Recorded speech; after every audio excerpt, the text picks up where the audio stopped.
دیکھو 5 باتوں کا خیال رکھنا، ٹھیک ہے، 5 باتوں کا خیال رکھنا۔ یہ اللہ کے نبی صلی اللہ علیہ وسلم کے سامنے مہاجرین کی جماعت بیٹھی ہوئی تھی، تو آپ نے فرمایا اے مہاجرین کی جماعت، 5 چیزیں ایسی ہیں اور میں اللہ کی پناہ مانگتا ہوں کہ یہ 5 چیزیں تم لوگوں میں آئیں۔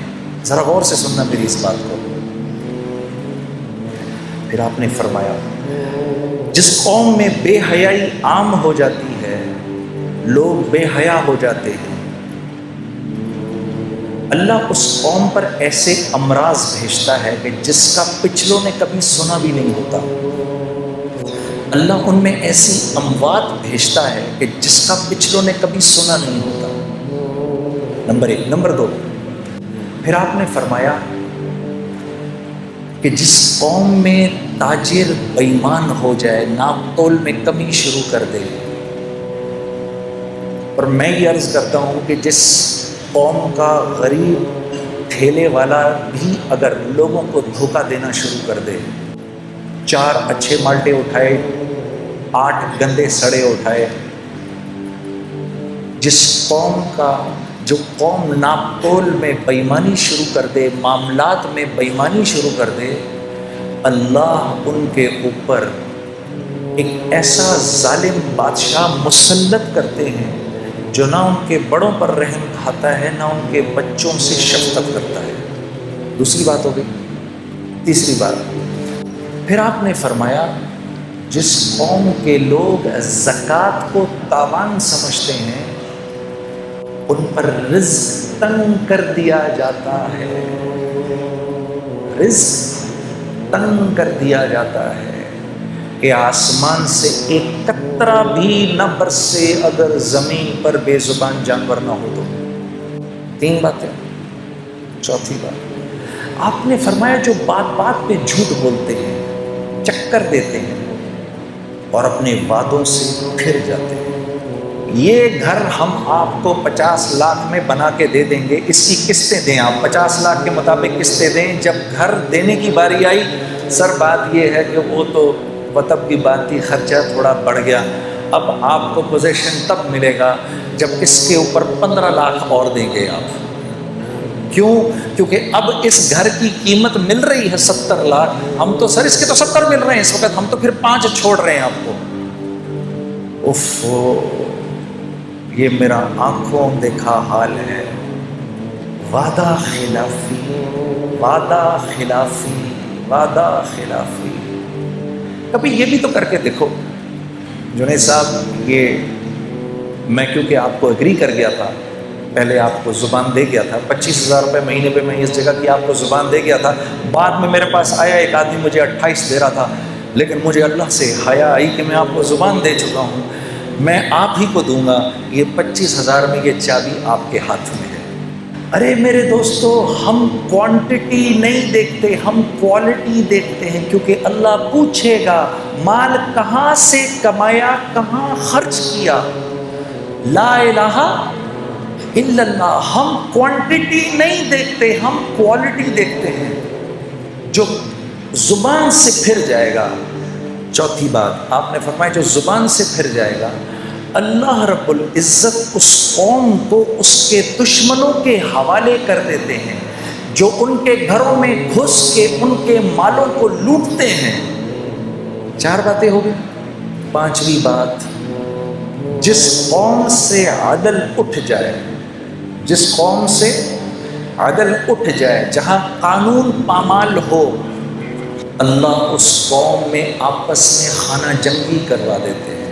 گناہ کیا ہے اور سزا کیا ہے؟ اب آپ مجھے بتاؤ، فوجیں جمع کرنے سے یہ مسئلہ حل ہو سکتا ہے؟ میرے نبی، پہلے تو یہ بتاؤ، نعوذ باللہ من ذالک، میرے نبی کی بات غلط ہو سکتی ہے؟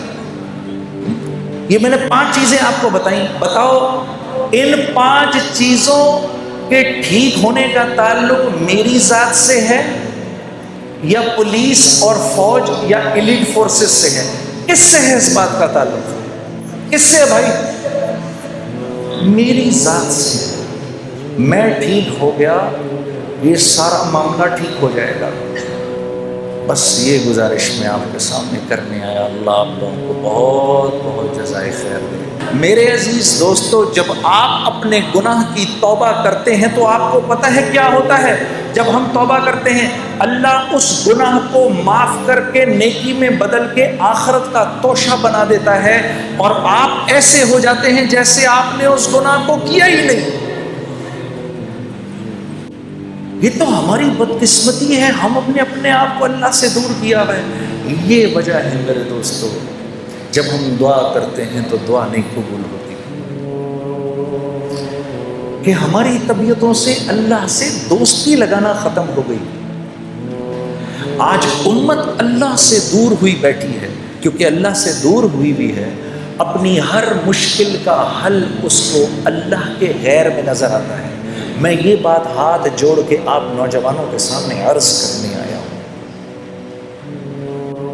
کہ آج کیونکہ ہم اللہ سے دور ہو گئے ہیں اپنے گناہوں کی وجہ سے، تو اللہ رب العزت سے جو حسن ظن ہے وہ بھی ختم ہو گیا ہے. اب جب کوئی ضرورت آتی ہے تو خیال اللہ کی طرف جاتا نہیں کہ میں تو اس کی کرتا ہوں نافرمانی. ارے نہیں، میرے گناہوں کی کیا حیثیت ہے اس کی رحمت کے سمندر کے آگے. یہ راوی کے دریا میں اپنی ہم اگر 100 قمیضیں لے جائیں اور صاف کرنے تو راوی کتنا گندا ہو جائے گا. موسیٰ علیہ السلام کے دور میں زوردار قسم کا قحط پڑا. آپ نے سب کو جمع کر کے آپ میدان میں لے گئے. وہاں آپ نے جا کے جب دعا شروع کی تو لو اور تیز ہو گئی. آپ نے کہا یا اللہ میں تو دعا کر رہا ہوں، یہ کیا معاملہ ہے؟ کہا اس مجمع میں ایک آدمی ایسا ہے کہ پچھلے 40 سال سے اس کی ایک نیکی بھی میرے پاس نہیں آئی. اس کے گناہوں کی نحوست ایسی ہے کہ آپ کی دعا بھی قبول نہیں ہو سکتی. تو آپ مجمع کی طرف مڑے اور مجمع سے کہا بھائی وہ کون ہے باہر نکل جائے. اب وہ جو گناہگار تھا وہ تو نظریں نیچے کی کھڑا ہوا تھا. اس نے دائیں دیکھا یہاں سے شاید کوئی نکلے، بائیں دیکھا یہاں سے کوئی نکلے. جب تھوڑی دیر ہوئی تو اپنی عزت بچانے کے لیے اس نے کہا یا اللہ اتنے سال میں نے تیری نافرمانی کی، تو نے کسی کو پتہ نہیں چلنے دیا. اب اتنی دیر ہو گئی ہے، تو ایسا نہ ہو کہ تو اپنے نبی کو بتا دے کہ وہ کون ہے، تو میں کتنا ذلیل ہوں گا. یا اللہ میں تجھ سے معافی مانگتا ہوں، تو مجھے معاف کر دے. ابھی وہ نیچے اللہ سے مناجات کر رہا ہے، اس کو پتہ نہیں، اپنی عزت بچانے کے لیے وہ مناجات کر رہا ہے. اوپر کالے بادل آنا شروع ہو گئے، اور اسی دوران موسیٰ علیہ السلام انتظار کر رہے ہیں تو دھڑا دھڑ اوپر سے بارش شروع ہو گئی. کہا یا اللہ یہ کیا ماجرا ہوا؟ کہا میرے نبی میرے بندے نے مجھ سے سنا کر لی، میں نے اس کو معاف کر دیا. یا اللہ یہ کون ہے؟ کہا موسیٰ جب نافرمان تھا 40 سال کا میں نے کسی کو پتہ نہیں چلنے دیا. اب تو وہ میرا ولی بن چکا ہے، میں کیسے بتا دوں وہ کون تھا؟ میرے دوستو بس آدمی بے غیرت نہ بنے، بے باک نہ ہو جائے کہ وہ تو غفور الرحیم ہے جو کرنا ہے کروں. یہ نہ ہو، اندر طبیعت میں اس بات کی ندامت ہو تو یاد رکھو کہ اللہ کے ہاں طاعت کی استکبار سے معصیت کی استغفار زیادہ قیمتی ہے.